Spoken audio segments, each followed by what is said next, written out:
le Dieu digne de confiance, qui garde l'alliance et la fidélité à ceux qui l'aiment et qui garde ses commandements pour 1000 générations. Alors vous allez dire, c'est là où est-ce qu'il a trouvé cette traduction-là, hein? Je vais la justifier, chemin faisant, d'accord? Mais on va commencer par dire ce qu'est le livre du Deutéronome. Deutéronome vient de Deutéros et Nomos, c'est-à-dire deuxième loi. Deuxième loi, pas parce que c'est une loi différente de la première, mais deuxième loi parce que c'est une reprise. Alors, je vais même dire que c'est un résumé. La loi, Moïse l'a reçue sur la montagne du Sinaï, au terme d'un séjour de 40 jours et 40 nuits. Moïse est redescendu de la montagne avec 2 tables de pierre sur lesquelles étaient écrites 10 paroles du doigt même de Adonai. Et cela est important parce que ça veut dire que si Dieu a donné à différentes personnes le commandement de mettre par écrit sa parole, c'est Dieu lui-même qui a commencé la mise par écrit de sa parole. Et Dieu donne différentes raisons pour lesquelles il faudrait que sa parole soit mise par écrit. Et parmi ces raisons, il y a le devoir de faire mémoire, connaître la parole et s'en rappeler. Dieu veut que nous connaissions sa parole. Il veut que sa parole habite en nos cœurs et qu'elle soit sur nos lèvres.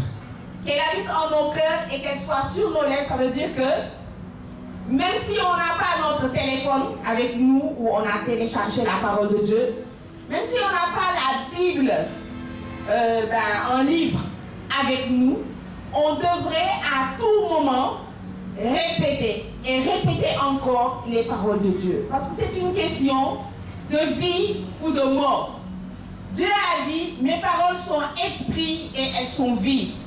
Dieu dit, ma parole n'est pas au-delà des montagnes ou au-delà des océans, pour que tu t'en inquiètes et que tu te demandes qui ira au-delà des océans ou qui ira au-delà des montagnes pour chercher cette parole pour moi. La parole, elle est dans ton cœur et la parole est sur tes lèvres. Alors si aujourd'hui, je te pose la question, est-ce que réellement la parole de Dieu est dans ton cœur et sur tes lèvres? Est-ce que tu seras en mesure, en vérité, de me répondre par l'affirmative? Un chrétien, chrétienne. Est-ce que la parole réside dans ton cœur? J'entends rien. Est-ce qu'elle réside sur tes lèvres? Si je te demanderais de la dire, est-ce que tu pourrais la redire? Sans ouvrir ta Bible. Hein? Dieu dit, ces paroles que je te dis, tu ne les oublieras pas. Tu les répéteras, que tu sois à la maison ou en voyage, que tu sois couché ou que tu sois debout. Tu les diras à ton fils et tu les diras au fils de ton fils. D'accord? Ça veut dire que Dieu nous confie le devoir de faire l'effort non seulement de connaître la parole, mais de la transmettre à notre descendance. Et ne vous inquiétez même pas, quand Dieu confie une mission, Dieu évalue la mission. Ça veut dire que quand tu le verras face à face, Dieu te dira, est-ce que tu as connu ma parole? Est-ce que tu as fait connaître ma parole? Et instant, c'est-à-dire que à cet instant-là, il faudra rendre des comptes.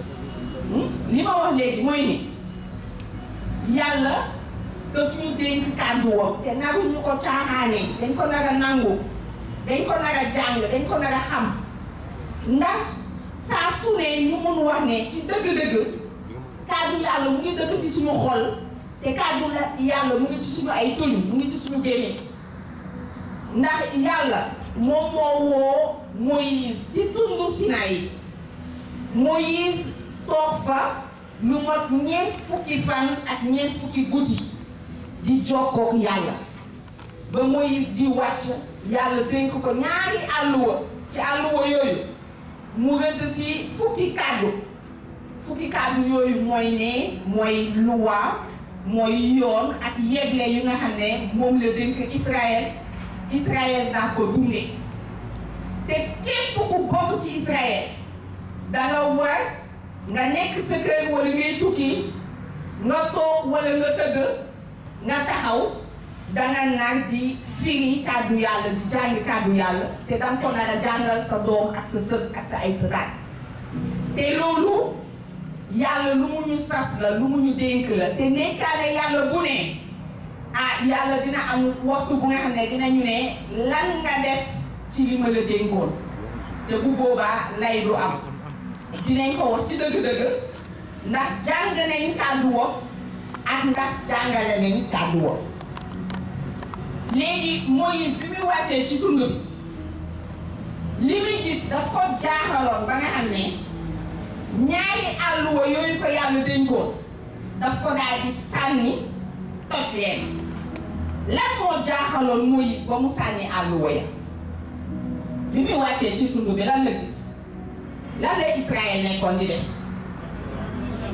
dañ doon jaamu xërëm te bind bi jiitu ci ñaari àlluwa yooyu mooy bul jaamu keneen ku dul yàlla jaamu ko ci sa xol yëpp ak ci sa xel yëpp ak ci sa kàttan yëpp jaamu ko moom dong Moïse yàlla sax faf moo ko wax mu wàcc yàlla da ka ne wàccal ndax sa askan sànq na boppam te askan bi du askanu Moïse askanu kan la askanu yàlla ci boppam la mais yàlla dafa mere Israël ba ni Moïse wàccal ndax sa askan sànq na boppam Moïse dafa wàcc gis Israël di jaamu nataalu benn nag te ñoom ñoo sonal Aaron sonal ko wecc ne ko Moïse ñeent fukki fan a ngi nii mu bàyyi ñu fi yéeg boobu ba léegi gisuñu ko xamuñu ndax mu ngi dund xamuñu ndax dee na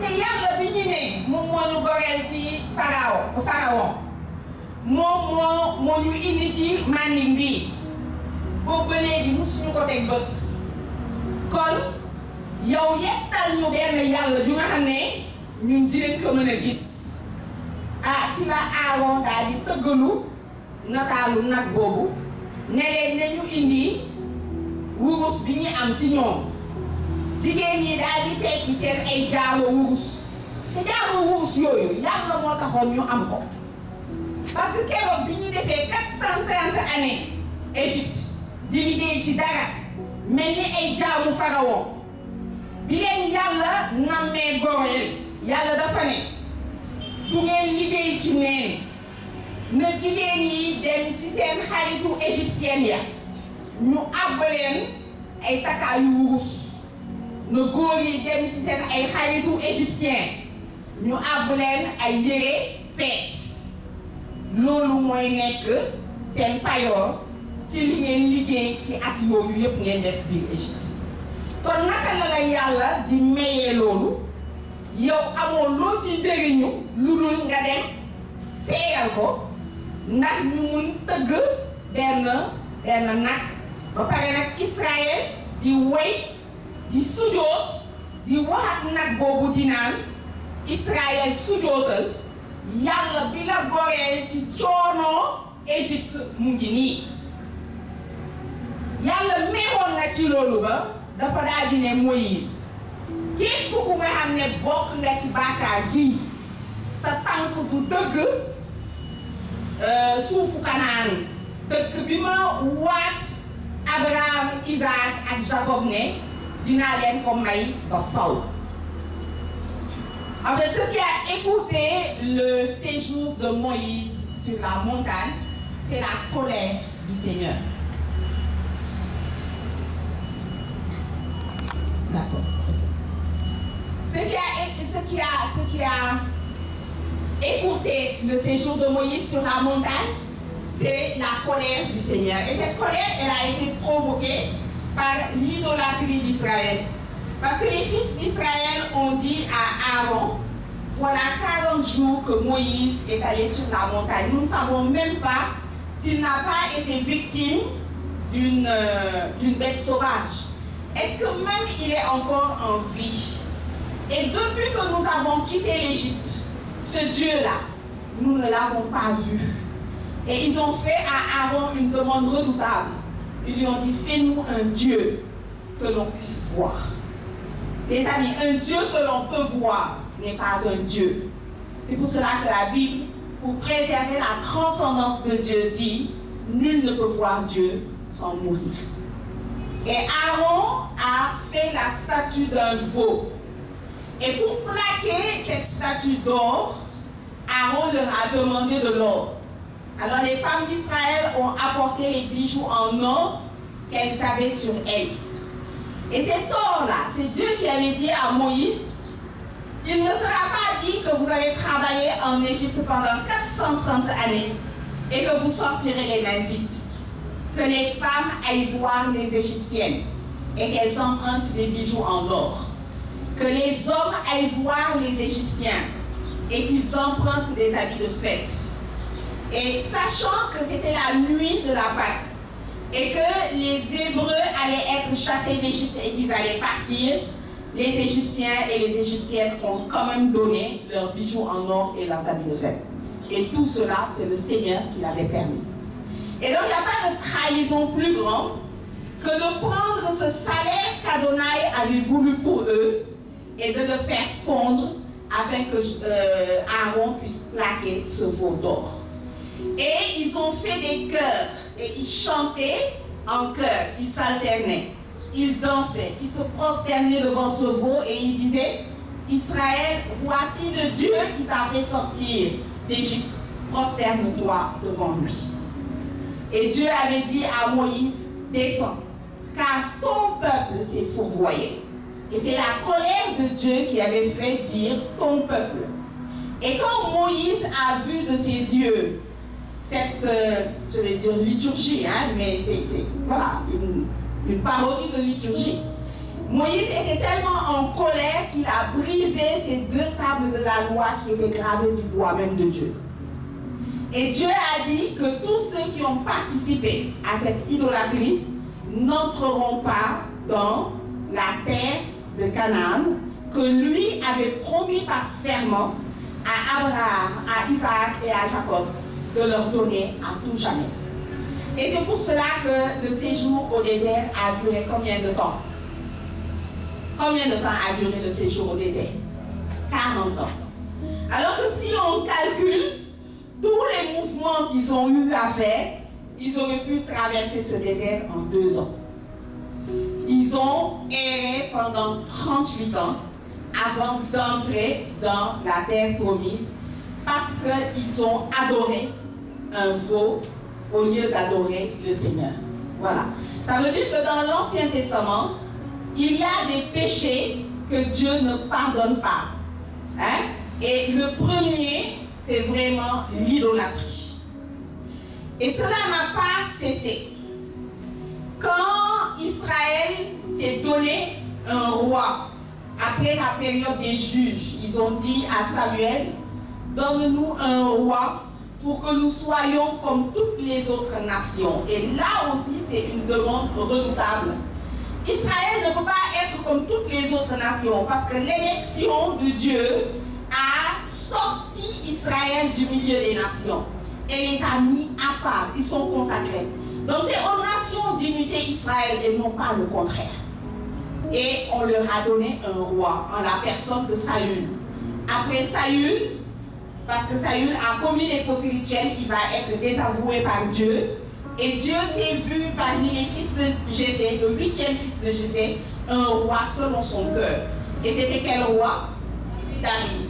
Et David va recevoir 3 fois l'onction royale.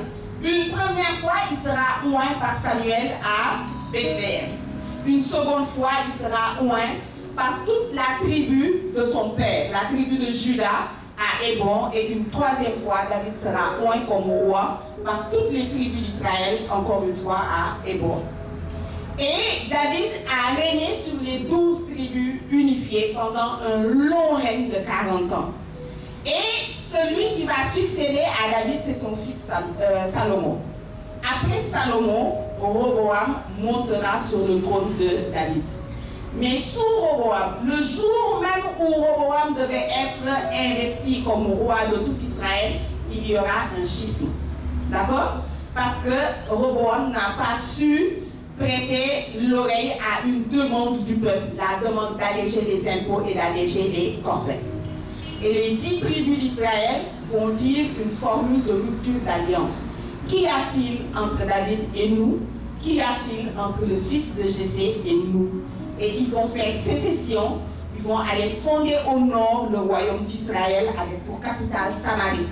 Et Roboam va continuer à régner au sud dans le royaume de Juda que sur 2 tribus, la tribu de Juda et la tribu de Benjamin. C'est Jéroboam qui sera le premier roi d'Israël. Et Jéroboam va faire en sa tête un calcul. Il va dire, selon le calendrier liturgique des Juifs, 3 fois par an, pour la fête de Sukkot, pour la fête de Shavuot et pour la fête de Pessah, le peuple doit aller en pèlerinage à Jérusalem. Et ce sont des fêtes qui durent une octave, c'est-à-dire une semaine. S'il continue à y avoir unité religieuse, à un moment, autour de l'unité religieuse, il se fera une unité, il se refera une unité politique.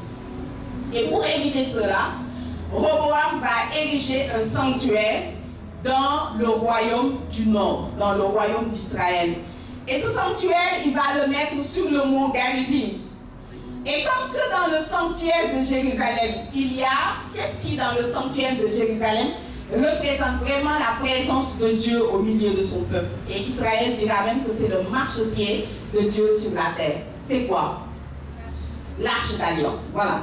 Puisque dans le sanctuaire de Jérusalem, il y a l'arche d'alliance, et que l'arche a été réalisée par Moïse, il ne peut pas faire une nouvelle arche, alors il va décider de mettre quelque chose dans ce sanctuaire. Et c'est grave parce que c'est la statue d'un veau qu'il va mettre dans le sanctuaire du mont Garizim. Et ça rappelle l'idolâtrie du Sinaï. Voilà. De telle sorte que quand on veut évoquer en Israël ce veau, on l'appellera le péché de Jéroboam. Et c'est le péché de l'idolâtrie. Alors quand dans le Nouveau Testament, dans l'évangile de Jean au chapitre 4, la femme samaritaine s'entretient avec Jésus, elle lui pose une question qui habite son cœur. Elle lui dit, où est le lieu où il faut rendre à Dieu une adoration qui lui plaise? Est-ce à Jérusalem ou est-ce sur la montagne? Donc elle demande quel est le véritable sanctuaire. Est-ce le temple qui est à Jérusalem ou alors le temple de Jéroboam sur le mont Garizim? Et Jésus va lui répondre en disant, femme, l'heure vient. Et elle est déjà arrivée, où les véritables adorateurs n'iront plus ni sur la montagne ni à Jérusalem, parce que Dieu est esprit. Ceux qui l'adorent, c'est en esprit et en vérité qui doivent l'adorer. Et donc Jésus était en train de faire de tout lieu du monde un sanctuaire pour donner à Dieu une adoration qui lui plaise. Il était même en train de faire de tous nos cœurs et de nos esprits des véritables sanctuaires dans lesquels adorer le Seigneur. D'accord? Donc quand on nous dit, tu sauras que c'est le Seigneur, ton Dieu, qui est le Dieu digne de confiance. Ça veut dire que Dieu est en train de dire à Israël, pour dire tu sauras, en hébreu on dit veyadata. Et veyadata c'est le verbe yada. Le verbe yada c'est le verbe voir, c'est le verbe savoir. Donc quand on dit tu connaîtras, c'est aussi tu reconnaîtras et tu verras. Tu verras que le Seigneur, ton Dieu, c'est lui le vrai Dieu. Tu verras parce que Dieu s'engage par serment à faire des bienfaits à Israël.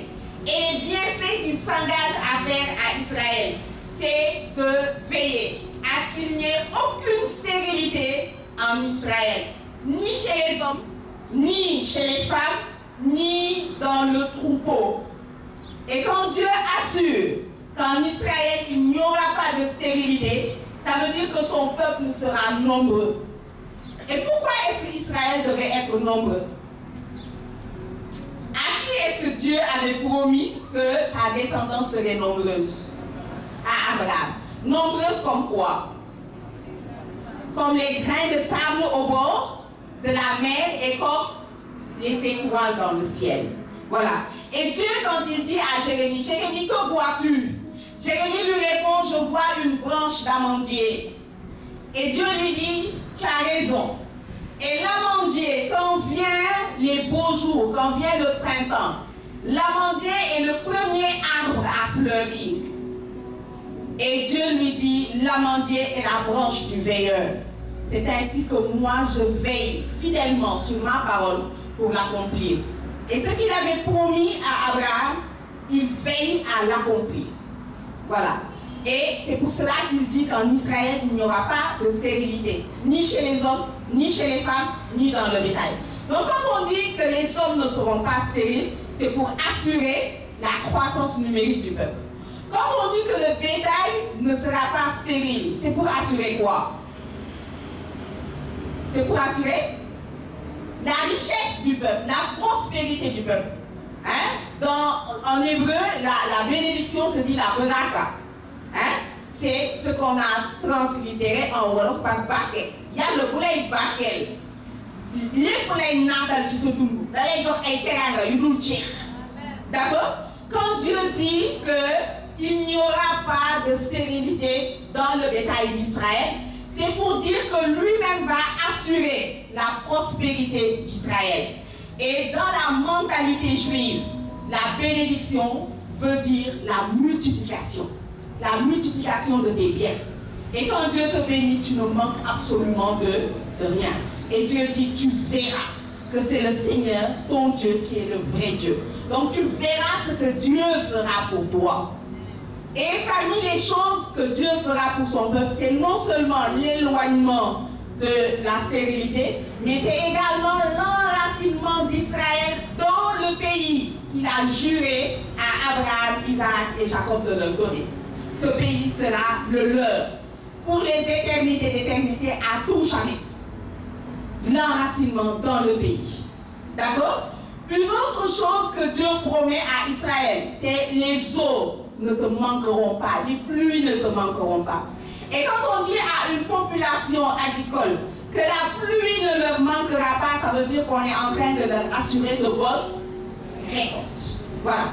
Et Dieu promet également d'ordonner aux insectes ravageurs de sauter les champs d'Israël. Je dirais au criquet et au yélek de sauter ton champ. Donc Dieu promet vraiment toutes sortes de bénédictions à Israël. Et si Israël le voit, Israël comprendra que Dieu ne ment pas. Dieu, c'est la vérité. Et pour nous dire que Dieu, c'est la vérité, ce verset que nous avons lu là, Deutéronome chapitre 7, verset 9, ce verset comprend 3 fois le nom de Dieu. On nous dit, Veyadata, qui Adonai Elohehahu. Elohehahu, ça veut dire ton Dieu. Elohim, ça veut dire Dieu. A-El, c'est le Dieu, parce que El, c'est le diminutif de Elohim. Donc par 3 fois, on cite le nom de Dieu. Et la 3e fois, on dit Ana Eman. Dans Ana Eman, on a Eman. Et Eman, c'est la racine de Amen. Dans quelles circonstances est-ce que vous répondez Amen? Hein, peuple de Dieu, dans quelles circonstances vous répondez Amen? À la messe. Quand on vous présente le corps du Christ. Hein? Quand on vous dit le corps du Christ, vous répondez? Amen. Le prêtre est en train de te dire, ce que je te présente là, c'est pas un symbole, hein? Ça ne symbolise pas le corps du Christ. C'est le corps du Christ. On n'est pas dans le domaine du symbole, on est dans le domaine de l'identité. D'accord? Dans ce que je te présente, il y a réellement le corps et le sang, l'âme et la divinité de notre Seigneur Jésus-Christ. Et toi, tu réponds Amen. Ça veut dire, c'est sûr, c'est solide. C'est cela que signifie Amen. Quand on marche sur un sable mouvant, est-ce qu'on est rassuré? Pourquoi on n'est pas rassuré? Qu'est-ce qu'on risque? De s'enfoncer. Mais quand on marche sur un terrain qui est solide, on ne s'inquiète pas. Hein? Notre Dieu, c'est un terrain qui est solide. Je peux m'appuyer sur lui. Je peux marcher sur son chemin sans m'inquiéter. Il dit même qu'il est le chemin, non? Voilà. Hein? Je suis le chemin, la vérité et la vie. N'est-ce pas? Tu sauras que le Seigneur, ton Dieu, est Dieu. Et on nous dit, il est le Dieu sûr. le Dieu vrai, le Dieu digne de confiance, le Dieu sur lequel tu peux appuyer toute ton existence, sur lequel tu peux fonder toute ta vie. Et cette prétention d'Adonai dans l'Ancien Testament, c'est la même prétention de notre Seigneur Jésus-Christ dans le Nouveau Testament. Parce qu'il dit, voilà, un homme qui écoute mes paroles et qui les met en pratique, je vais vous dire à quoi il peut être comparé. Il peut être comparé à quoi?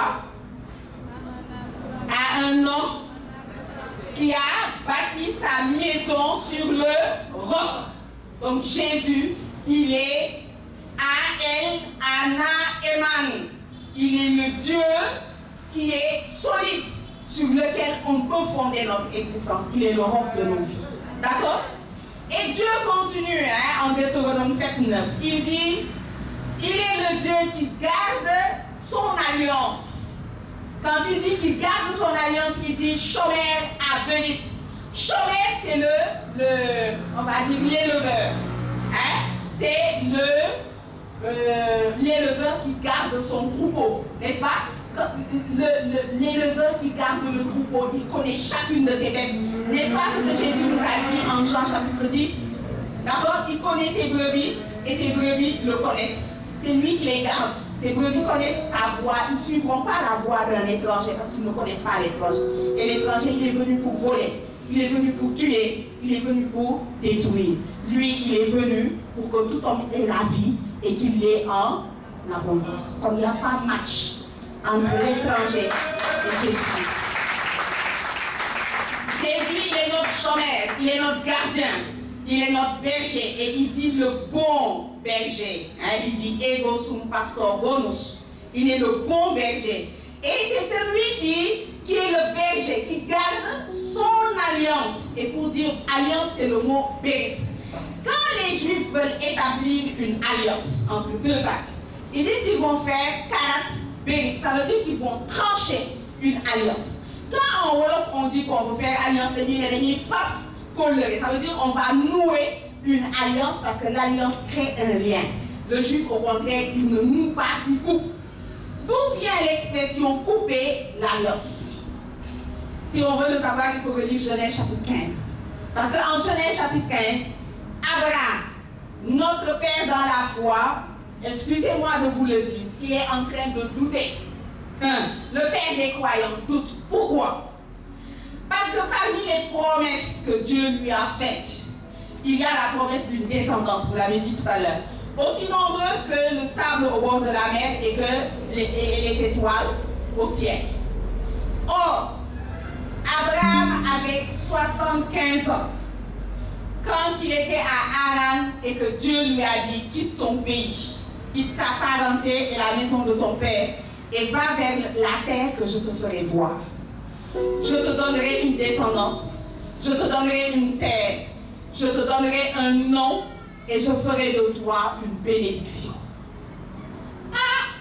Abraham est parti et son neveu Lot est parti avec lui et Sarai est partie avec lui. Et cette terre, Abraham ne l'a pas possédée. Abraham a vécu sous la tente sur la terre de Canaan. Et il a parcouru cette terre de Dan à Beersheba et de Beersheba à Dan en vivant sous la tente. Ça veut dire qu'il a été nomade. Le pays ne lui appartenait pas. Et quand il a perdu sa femme, pour pouvoir enterrer sa femme, il a fallu qu'il fasse quoi? Qu'il aille acheter le champ de Macpéla dans lequel il y avait une grotte. Et il l'a acheté à prix d'argent au fils de Heth. C'est tout ce qu'il a possédé dans cette terre. Et pourtant Dieu lui a dit, quand il a foulé la terre de Canaan, sa première activité c'était à Sichem. À Sichem, Dieu lui a dit, je donne ce pays à toi et à ta descendance pour toujours.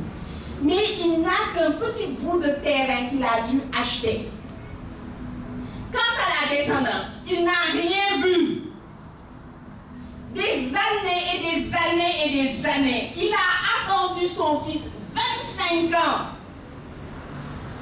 Et À un moment, c'est peut-être même pour ça qu'il est parti avec l'autre.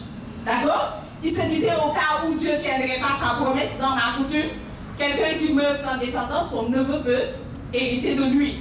Mais il y a eu des problèmes entre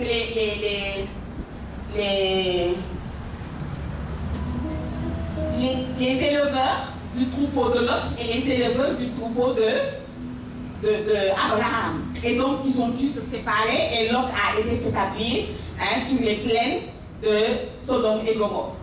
Voilà. Et donc, quand Lot est parti, c'est l'espoir d'un héritage pour Abraham qui était en train de s'envoler. Ensuite, il s'est dit, il me reste encore une autre possibilité, c'est que mon serviteur Eliezer de Damas, qui est tellement dévoué, si vraiment Dieu ne tient pas promesse, je le ferai héritier de ma maison. Et Dieu dit, c'est pas Eliezer qui va être ton héritier, c'est un fils qui est sorti de ta chair. D'accord?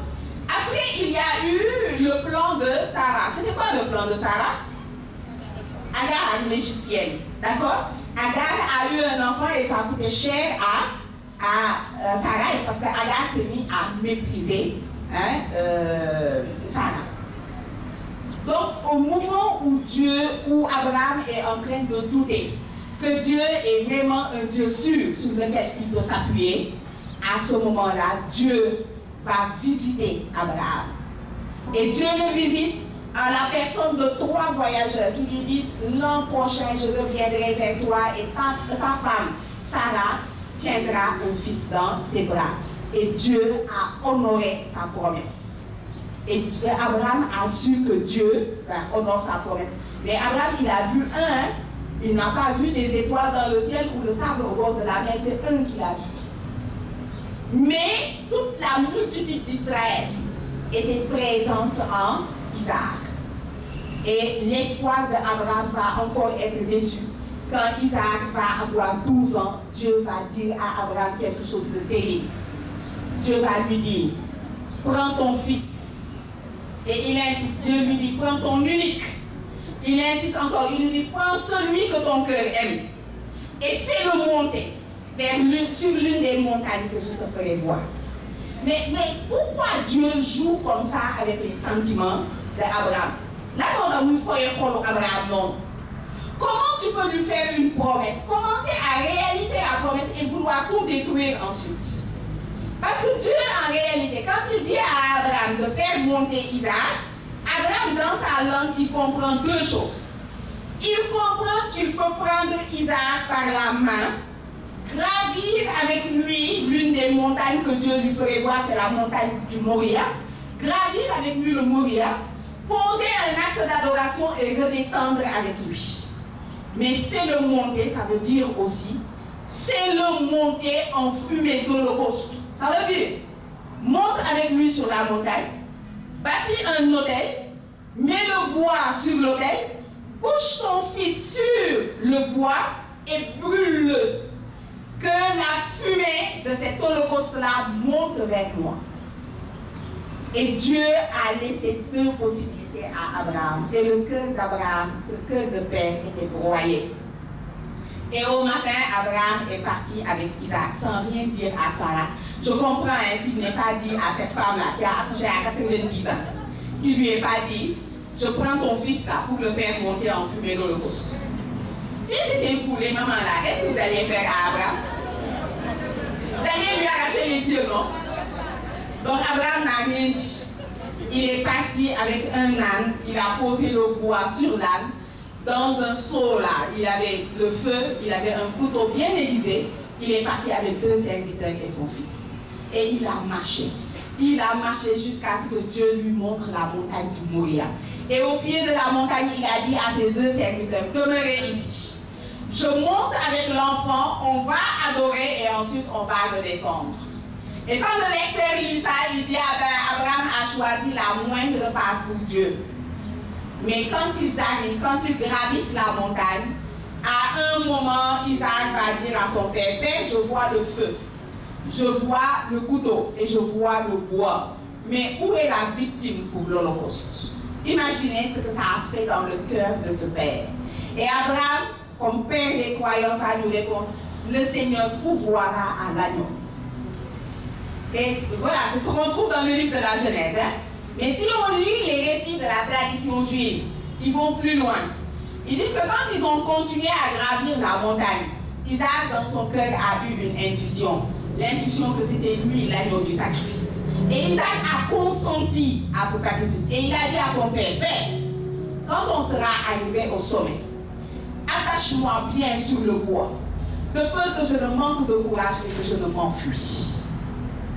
Et quand ils sont arrivés, Abraham a pris les pierres, il les a amoncelées pour faire un autel.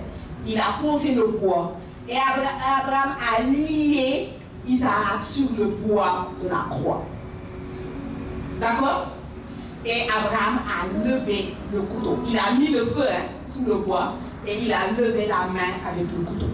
Et c'est à ce moment-là que Dieu lui a dit, arrête, je vois maintenant que tu crains Dieu, parce que tu n'as pas épargné ton fils, tu ne me l'as pas refusé.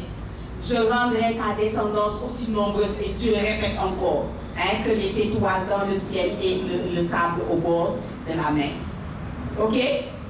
Et vous savez, les Juifs, annuellement, ils reprenaient la ligature, ils appellent ça la ligature d'Isaac sur le bois. Chaque année, ils refaisaient ça. Et les Juifs ont arrêté de le faire à partir de l'an 33. Vous savez pourquoi ils ont arrêté?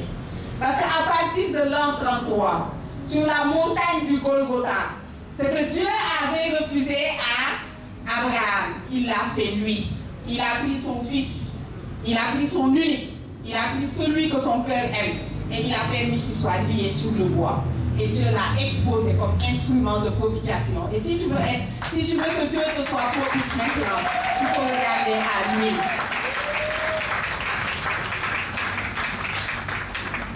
Mais la première fois que Abraham s'est mis à douter, est-ce que oui ou non, Dieu allait honorer sa promesse?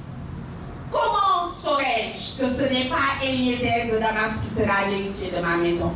Comment saurais-je, comment savoir, comment reconnaître que tu vas véritablement me donner un fils issu de ma chair? Dieu lui a dit, prends une génisse de 3 ans, c'est une vache de 3 ans. Prends une chèvre de 3 ans. Prends un bélier de 3 ans. Prends aussi une tourterelle et prends une colombe. Et on va faire, toi et moi, le rite du Karat Bérit. Toi et moi, on va trancher une alliance. Vous savez, nous, quand on était enfants, quand tu fais une promesse à une amie et qu'elle ne te croit pas, elle te dit, ouais, ça veut dire jure. Et tu vas trouver un témoin, donc un 3e enfant, et tu lui dis, hé, tagal-nous. On fait le geste, non? Hein? On fait ça. Vas-y. Tu nous dis, tagal-nous. Coupe. Vous avez vu ce qu'elle a fait? On a lié nos doigts et elle a coupé pour séparer. D'accord? C'est tout le sens de Karat Bérit. C'est-à-dire, on va prendre ces animaux-là, une vache, une chèvre, un bélier, tous âgés de 3 ans. Et on va les couper par le milieu. On va les trancher par le milieu. Mais les oiseaux, la colombe et la tourterelle, on ne va pas les trancher.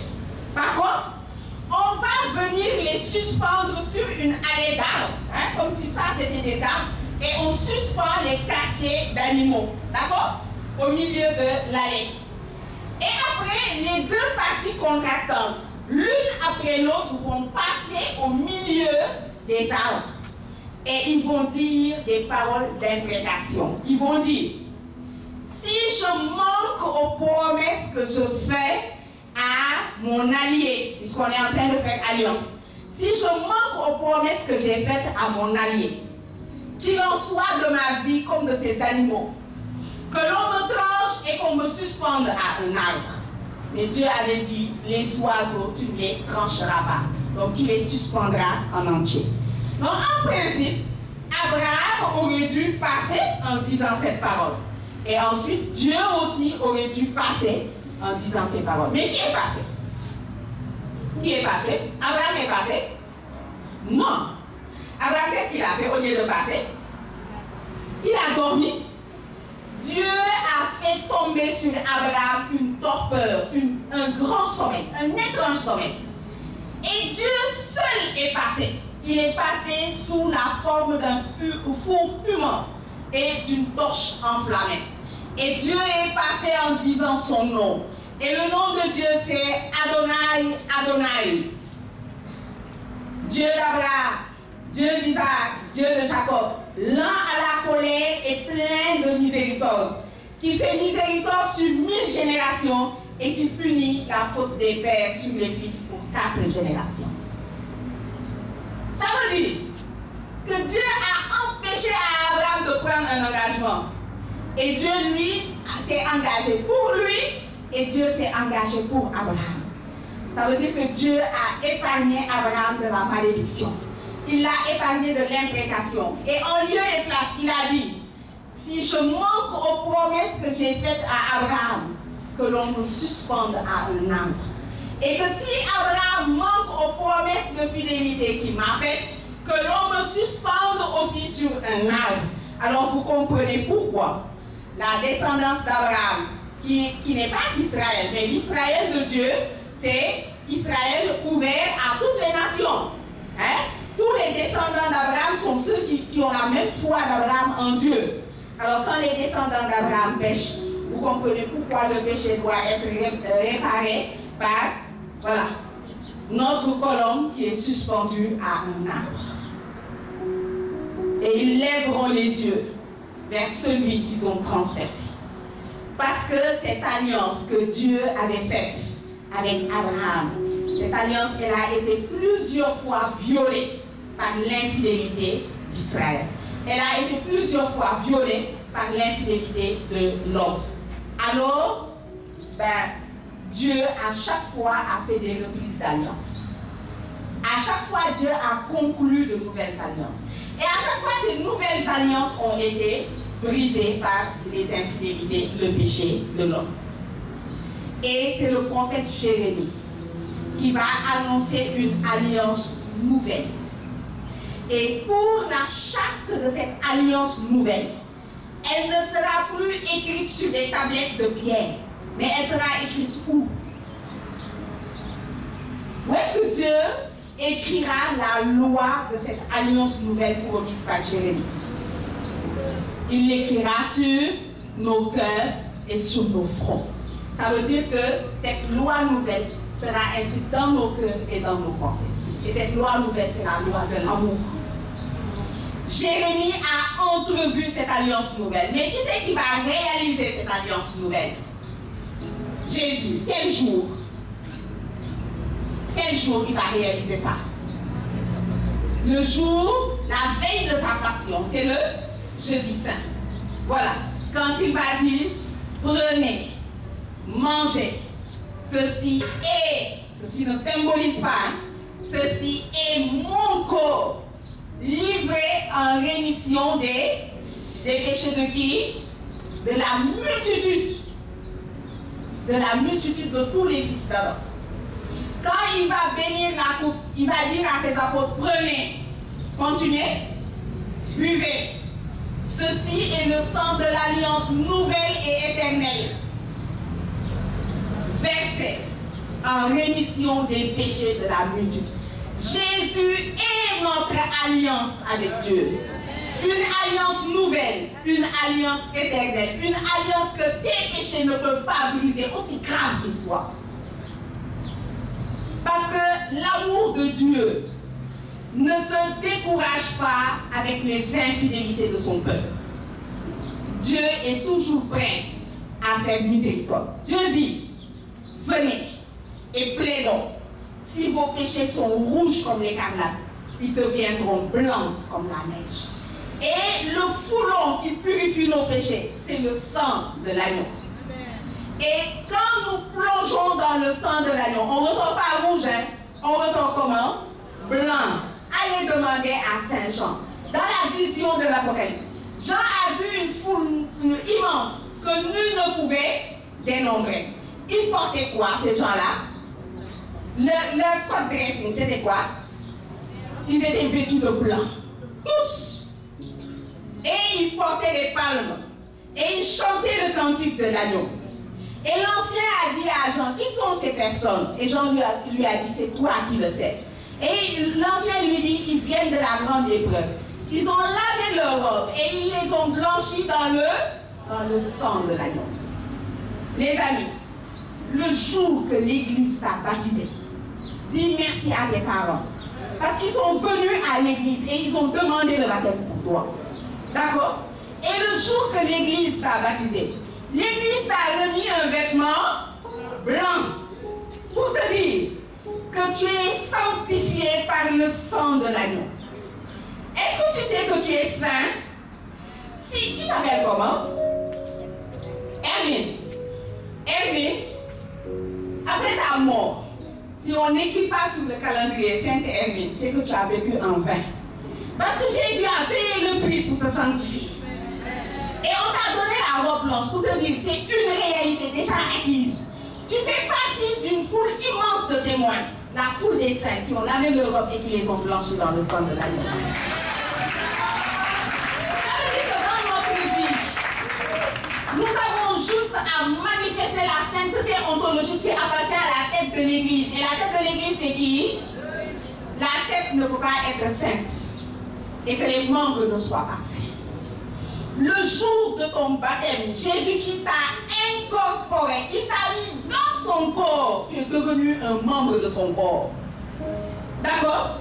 Mais les amis, parmi les rites complémentaires du baptême, il y a ce qu'on appelle le rite du sel. Ah, c'est dommage que de plus en plus, pour faire court, que certains prêtres ne fassent plus ce rite complémentaire. Parce que le rite principal du baptême, c'est l'aspersion d'eau. Mais il y a 4 rites complémentaires.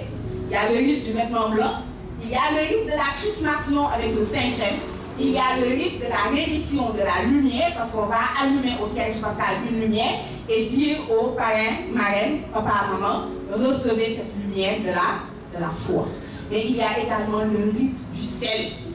Et dans le rite du sel, on va prendre du sel qu'on va mettre dans la bouche de l'enfant qu'on baptise. Dégloulen ma dek.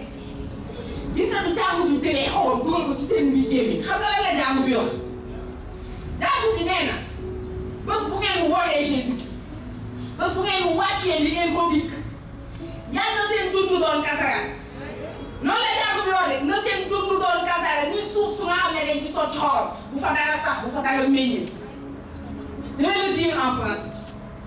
Quand on a fait le rite du sel et que l'église a pris du sel et a mis ça dans la bouche de l'enfant, le symbole de ce rite complémentaire, c'est le jour que cet enfant manquera aux promesses de son baptême. Vous connaissez les promesses du baptême? C'est quoi les promesses du baptême? Vous m'avez dit que vous connaissez. C'est quoi les promesses du baptême? Je renonce à Satan. Je renonce à ses œuvres et je renonce à ses séductions. Il y a une idée de cette année. Alors, il y a un homme. Il y a un homme. Pourquoi est-ce que vous allez encore faire des pactes avec lui? Avant qu'on ne vous baptise, l'Église vous a exorcisé. Et vous avez prononcé cette renonciation à Satan, à ses séductions et à ses œuvres. Et vous avez dit votre foi au Père, au Fils et au Saint-Esprit et vous avez promis de vivre selon cette foi-là. Voilà les promesses de votre baptême. Et quand l'Église a mis du sel dans votre bouche, c'était pour dire, le jour que tu vas renoncer de manière publique à ces promesses-là, qu'il se fasse dans ta vie une stérilité telle que sur un terrain où on a répandu du sel, que rien ne prospère dans ta vie. Vous avez déjà vu des apostats qui prospèrent. Montrez-moi ça, j'ai jamais vu un apostat qui prospère. Tu ne peux pas renier Jésus-Christ, la source de la bénédiction et vouloir être béni, c'est pas possible. Tous ceux qui l'ont fait pour se marier, leur mariage finit où? Ceux qui l'ont fait pour travailler, leur travail finit où? Parce qu'ils ont abandonné la source d'eau pour des citernes qui sont lézardées, des citernes qui ne retiennent pas l'eau. Que Dieu nous donne la grâce de la fidélité à nos promesses baptismales. Et chaque année, l'Église nous invite à renouveler les promesses de notre baptême. Quand ça? À Pâques. Voilà. Et quand vous renouvelez les promesses de votre baptême, j'aimerais que vous vous souveniez que vous êtes en train d'arpenter une allée d'arbres où il y a des quartiers d'animaux suspendus. Et si vous manquez à vos promesses, il sera fait de vous comme de ses ennemis. Jésus a dit, je suis la vérité. Quand on appartient à Jésus-Christ, on doit être vrai. Nos paroles doivent avoir le goût de la vérité. Un chrétien ne ment pas. Encore moins à Dieu. Il y a rien là. Vous voulez tromper Dieu. Et Dieu sait tout. Il voit tout. Un chrétien ne ment pas à son patron, il ne ment pas à son collègue. Un chrétien est devenu vérité parce que Jésus-Christ a partagé avec lui son vêtement blanc. D'accord? Donc quand Abraham a tranché avec Dieu une alliance, tout ce que Dieu lui a promis, il ne lui a promis pas serment. Et Dieu ne peut jurer sur rien de plus grand que lui-même. Et il a juré par son nom. Et Dieu est vrai. Il ne nous trompe pas. D'accord? Il est le Dieu qui garde son alliance et qui garde la fidélité à ceux qu'il aime. Est-ce que vous aimez Dieu? Est-ce que vous aimez Dieu? Moi, quand dans la Bible je lis, tu aimeras le Seigneur ton Dieu, continuez de tout ton cœur. Continuez de toute ton âme. Continuez. Tu aimeras le Seigneur ton Dieu de tout ton cœur, de toute ton âme et de toute ta force. Quand je lis ça, je le lis avec beaucoup d'étonnement. Je dis, mais qui est ce Dieu qui demande à être aimé? Mais si on ne l'aime pas, ça change quoi à sa vie? Hein, les amis? Est-ce que Dieu n'est pas complet? Qu'est-ce qui lui manque? Rien. Si on ne l'aime pas, est-ce qu'il souffre? Oui, il souffre. Et je vais vous dire pourquoi il souffre. Parce que Dieu est, dites-le fort, Dieu est amour. Et l'amour rend vulnérable. Et l'amour veut être aimé en retour. Voilà pourquoi Dieu dit, tu aimeras le Seigneur ton Dieu de tout ton cœur, de toute ton âme et de toute ta fidélité. Et quand on dit que Dieu garde son alliance et sa fidélité à ceux qu'il aime, les amis, le mot qu'on utilise c'est essaie. Essaie, ça veut dire amour, mais ça veut même dire tendresse. Dieu dit qu'il garde sa fidélité à ceux qui le chérissent. Les amis, est-ce que vous chérissez Dieu? Ou vous chérissez vos copains? Et si vos copains vous demandent de laisser Dieu, vous laissez Dieu. Vous ne tremblez même pas entre nous, c'est pas vrai? Hein? Oui, oui. Laisse Dieu, je vais t'épouser. Tu dis, il n'y a pas de souci. Alors que Dieu veut qu'on le chérisse. Dieu dit, mon épouse infidèle, je vais la séduire à nouveau. Je vais la mener au désert, je lui parlerai à son cœur et il m'appellera mon mari. L'alliance a fait d'Israël l'épouse d'Adonai. Et notre baptême a fait de nous, même si on est des hommes, des épouses de Jésus-Christ. Et Jésus veut qu'on le chérisse. Dieu veut qu'on le chérisse. Et c'est pour cela que le nom nouveau, dans le livre de l'Apocalypse, Jésus fait une promesse. Il dit, le vainqueur, je lui donnerai le nom de mon Père. Et mon nom nouveau est le nom de la cité de mon Père. Le nom du Père de Jésus, ça se dit comment en hébreu? Ça se dit Abba. Et Abba, ça se traduit comment? Non, ça se traduit pas Père. Ce qui se traduit Père en hébreu, c'est Ab. Ab, et le bête, là, on le prononce V. Donc Av. Mais si on dit Abba, ça ne veut pas dire Père. Abba, ça veut dire petit papa chéri. Parce que Dieu veut qu'on le chérisse. Quand dans notre Père, quand Jésus nous demande en fait, c'est pas Jésus qui nous demande, c'est nous qui lui demandons. C'est les apôtres qui lui disent, Seigneur, apprends-nous à prier comme Jean-Baptiste l'a appris à ses disciples. Ça veut dire, quand un Joannite, quand un disciple de Johann, de Jean, se met à prier, il suffit de l'entendre prier pour savoir que lui là, il appartient à Jean-Baptiste. Et les apôtres n'avaient pas de prière qui était un peu leur carte d'identité, qui les faisait reconnaître comme disciples de Jésus. Et ils ont dit, Seigneur, apprends-nous une prière carte d'identité. Et Jésus leur a dit, quand vous priez, dites notre Père. Et ça se dit en hébreu, Avinu. Donc quand vous priez le Notre Père, vous êtes en train de dire, petit papa chéri, que ton nom soit sanctifié, que ton règne vienne, que ta volonté soit faite sur la terre que je suis comme au ciel. Que ta volonté, et rien que ta volonté soit faite dans ma vie, parce que moi je meurs à ma volonté propre. Comme Jésus à Gethsémani, quand il voit la coupe de douleur qui lui est présentée, il avait déjà dit, vais-je refuser la coupe que le Père m'a donnée à boire? Il va dire, petit papa chéri, si c'est possible, que cette coupe s'éloigne de moi, cependant que ce ne soit pas ma volonté, mais que ce soit ta volonté. Les amis, vous savez à ce moment-là, qu'est-ce qui était en train de se passer? Il était en train de se passer le rachat de ce qui s'était passé dans un autre jardin, celui d'Éden. Quand Adam avait dit que ce soit ma volonté et non pas celle de Dieu qui se fasse. Jésus répare ce nom d'Adam par le oui que lui il dit à Gethsémani. Mais auparavant, le nom avant d'être celui d'Adam, c'était celui d'abord de Ève. Et le nom que Ève avait dit à Éden, la Vierge à Nazareth, avait réparé ça en disant Ecce Ancilla Domine. Voici la servante du Seigneur. Que tout se passe pour moi selon ta parole et non pas selon ma volonté. Les amis, nous sommes les descendants de la nouvelle Ève et du nouvel Adam.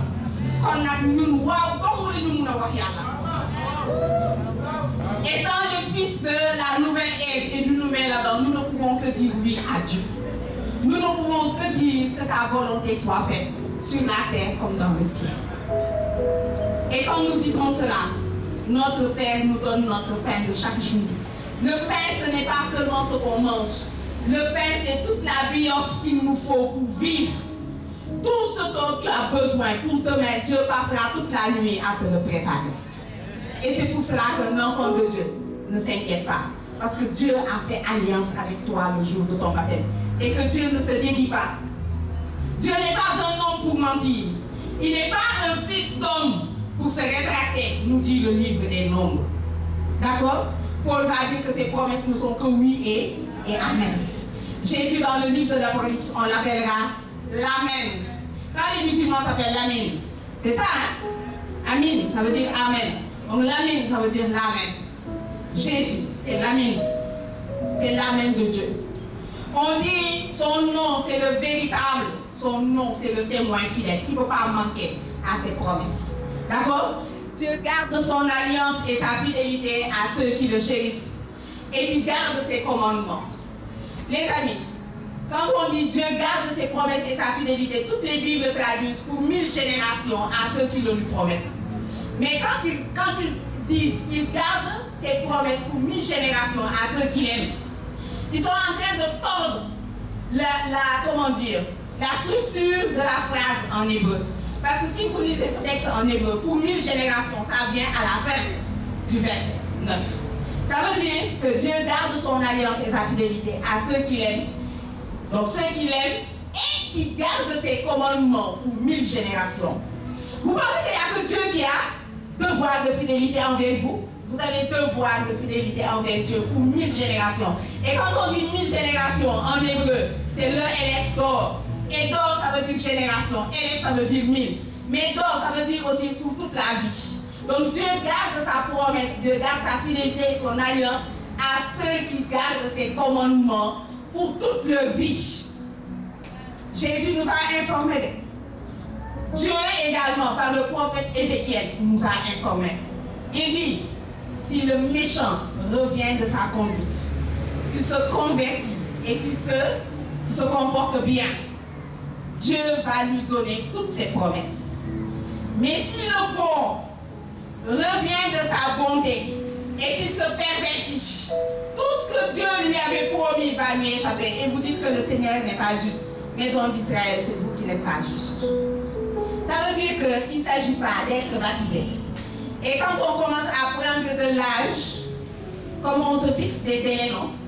Alors que les temps et les délais n'appartiennent qu'à Dieu. On se fixe des délais. Si à 35 ans je ne suis pas mariée, je vais aller trouver un modou je vais m'appeler Mamdiara et il va m'épouser comme troisième femme. Les gars, ils regardent tout le monde. D'accord? Alors que c'est toi qui chantais tout le temps à la chorale. C'est toi qui étais chef des guides, chef des guides. Hein? Si tu reviens de ta bonne conduite et que tu manques de fidélité à Adonai, Adonai te manquera de fidélité. Jésus a dit, celui qui se déclarera pour moi devant les hommes, je me déclarerai pour lui devant mon Père et ses anges. Mais celui qui me reniera devant les hommes, je le renierai devant mon Père et devant ses anges.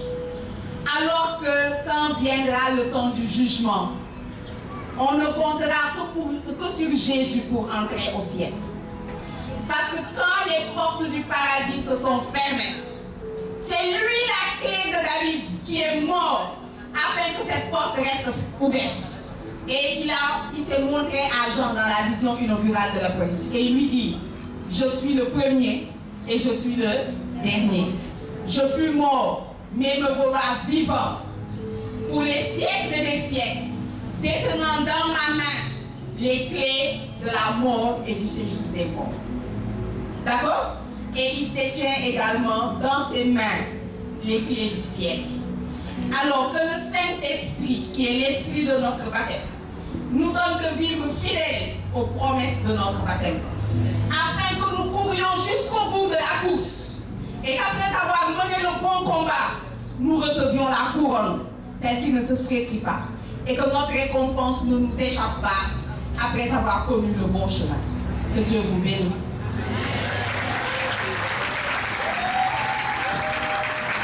Alléluia, j'ai joie. Est-ce qu'on doit encore acclamer le Seigneur pour ces paroles qu'on a entendues ce soir? Amen. Nous disons merci à la bergère, que le Seigneur vous bénisse, qu'il continue encore de vous utiliser pour sa plus grande gloire. Amen. Paix et joie. Donc on va passer aux annonces.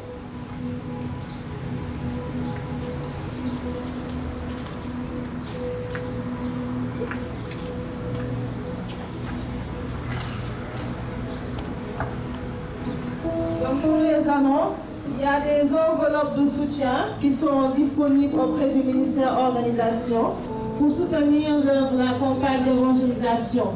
Donc le ministère Organisation va bientôt distribuer ces enveloppes et au moment de la quête, si vous voulez, vous pourrez mettre ça quand la quête va passer. Amen.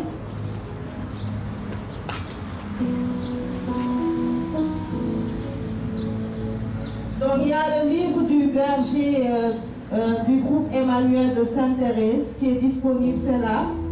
Dogmes et pratiques dans l'Église catholique à la lumière des Saintes Écritures. Donc c'est au prix de 6 500 francs. C'est disponible derrière, là-bas à la table. Donc ceux qui sont intéressés par ce livre, vous pouvez vous en procurer auprès du frère Maurice derrière. Donc ceux qui avaient commandé des Lacoste, donc c'est disponible également au niveau de l'organisation. Donc les lettres de soutien sont toujours disponibles comme je l'ai dit tantôt. Paix et joie. Donc on va passer directement à l'offrande avec le ministère Chant et le ministère Organisation.